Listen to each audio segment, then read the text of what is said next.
ನಾನು ಆಕ್ಚುಲಿ ಇಲ್ಲಿ ರಾಜಕೀಯ ಮಾತಾಡೋದು ಬೇಡ ಅಂತ ಅನ್ಕೊಂಡೆ, ಬಟ್ ನೀವು ಕೇಳ್ತಾ ಇರೋದ್ರಿಂದ, ಬಟ್ ಇದು ತುಂಬಾ ಇಂಪಾರ್ಟೆಂಟ್ ಕ್ವಶನ್ ಆಗಿರೋದ್ರಿಂದ ಚಿಕ್ಕಬಳ್ಳಾಪುರದ ಏನು ಮೂಲಭೂತ ಕ್ವಶನ್ ಇದೆ.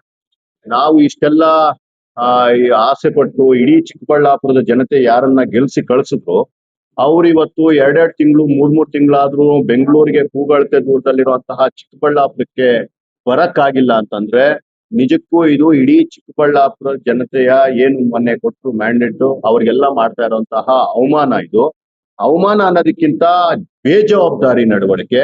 ಈ ರೀತಿ ಬೇಜವಾಬ್ದಾರಿ ನಡವಳಿಕೆಗಳಿಂದ ಚಿಕ್ಕಬಳ್ಳಾಪುರವನ್ನ ಹಿಂದೆ ತಳ್ಳುವಂತ ಕೆಲಸ ಆಗ್ತಿದೆ.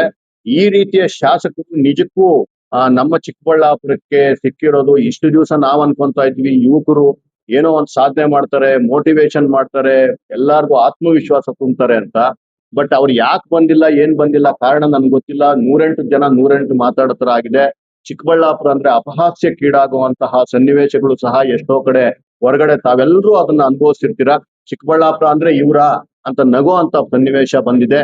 ಇದನ್ನ ಇನ್ನಾದ್ರೂ ಶಾಸಕರು ತಿದ್ಕೊಬೇಕು, ಚಿಕ್ಕಬಳ್ಳಾಪುರಕ್ಕೆ ಬರ್ಬೇಕು, ಕೆಲಸ ಮಾಡ್ಬೇಕು. ಎರಡೆರಡು ತಿಂಗಳು ಮೂರ್ ತಿಂಗಳಾದ್ರೂ ತಾವು ಬಂದಿಲ್ಲ, ಇಲ್ಲಿ ನೋಡಿಲ್ಲ ಅಂತಂದ್ರೆ ಯಾರು ಇದಕ್ಕೆಲ್ಲ ಸಮಾಧಾನ ಕೊಡೋದು?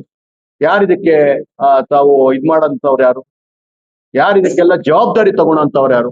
ಇಡೀ ಚಿಕ್ಕಬಳ್ಳಾಪುರದ ಜವಾಬ್ದಾರಿ ಸ್ಥಾನದಲ್ಲಿ ತಮ್ಮನ್ನ ನಿಲ್ಸಿದ್ದಾರೆ ಜನ. 80,000 ಜನ ತಮ್ಗೆ ವೋಟ್ ಹಾಕಿರ್ಬೋದು, ಆದ್ರೆ 2 ಲಕ್ಷ ಜನ ವೋಟರ್ಸು ಮತ್ತೆ 2.5 ಲಕ್ಷ ಜನ ಪ್ರಜೆಗಳು ಮಕ್ಕಳಿಂದ ಹಿಡಿದು ತಮ್ಮ ಮೇಲೆ ವಿಶ್ವಾಸ ಇಟ್ಕೊಂಡಿದ್ದಾರೆ.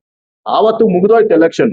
ಮುಂದಿನ ಎಲೆಕ್ಷನ್ ವರ್ಗೂ ನೀವೇ ನಮ್ಮ ಏನು ಸಂವಿಧಾನಾತ್ಮಕ ನಾಯಕ. ನಮ್ಗೇನಾದ್ರೂ ಒಂದು ಏನು ನೀರಿನ ಹೋರಾಟ ಮಾಡ್ತಾ ಇದೀವಿ, ಏನು ಅದ್ರ ಬಗ್ಗೆ ಕಳಕಳಿ ಇಲ್ಲ.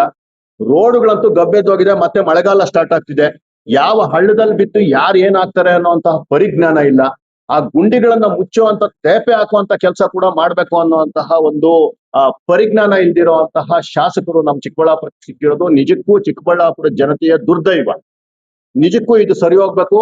ಚಿಕ್ಕಬಳ್ಳಾಪುರ ಶಾಸಕರು ಇನ್ನಿರುವಂತಹ 1.5 ವರ್ಷ ಆದ್ರೂ ಸರಿಯಾಗಿ ದುಡಿದು ಅಟ್ಲೀಸ್ಟ್ ಏನು ಜನ ಅದನ್ನ ಮಾಡಿದ್ದಾರೆ, ಅವ್ರನ್ನ ಆಯ್ಕೆ ಮಾಡಿದ್ದಾರೆ, ಅವ್ರಿಗೊಂದು ಮರ್ಯಾದೆ ಕೊಡೋ ಕೆಲಸ ಅಂತ. ಇನ್ನೇನು ಚಿಕ್ಕಬಳ್ಳಾಪುರನು ಮಾಡ್ತೀನಿ ಅಂತ ಹೇಳಿದ್ರು, ಚಿಕ್ಕಬಳ್ಳಾಪುರನೂ ಆಗಿಲ್ಲ, ಸಿಂಗಾಪುರ ಆಗಿಲ್ಲ, ಇನ್ನು ಏನೋ ಎಲ್ಲ ಸ್ಲಮ್ ಆಗ್ಬಿಟ್ಟಿದೆ ಚಿಕ್ಕಬಳ್ಳಾಪುರ.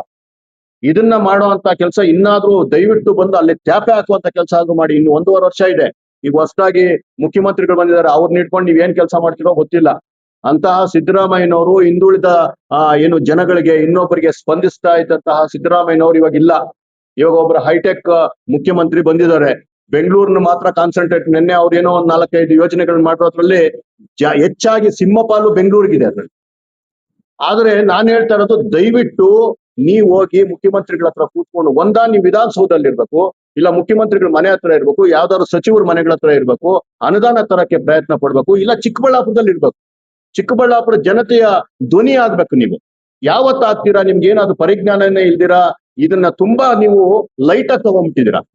ಶಾಸಕ ಸ್ಥಾನ ಅಂತಂದ್ರೆ ನಿಮ್ಗೇನೋ ಮೂರ್ ತಲಾಂತರಗಳಿಂದ ಬಂದಂತಹ ಶಾಸಕರು ಇಷ್ಟೊಂದು ಬೇಜವಾಬ್ದಾರಿಯಾಗಿ ನೆಗ್ಲೆಕ್ಟ್ ಆಗಿ ನಡ್ಕೊಳಲ್ಲ. 3 ತಿಂಗಳು ತಾವು ಬಂದಿಲ್ಲ ಅಂತಂದ್ರೆ ಏನ್ ಅರ್ಥ? ಏನ್ ಜನ ಅಷ್ಟೊಂದು ನೀವು ಟೇಕನ್ ಫಾರ್ ಗ್ರಾಂಟೆಡ್ ಆಗಿದೆ ನಮ್ ಜನನ, ಚಿಕ್ಕಬಳ್ಳಾಪುರ ಜನತೆನ? ಇದು ತಪ್ಪು ಶಾಸಕರೇ. ನೀವೇನು ಇಷ್ಟ ದಿವಸ ನೀವು ನಾಟಕ ಮಾಡ್ತಿದ್ರಿ, ನಾನು ಮನೆಗೆ ಹೋಗ್ತೀನಿ, ಇನ್ನೊಂದ್ ಮಾಡ್ತೀನಿ, ಅದರಿಂದ ಯಾವ್ದು ಪ್ರಯೋಜನ ಆಗಿಲ್ಲ.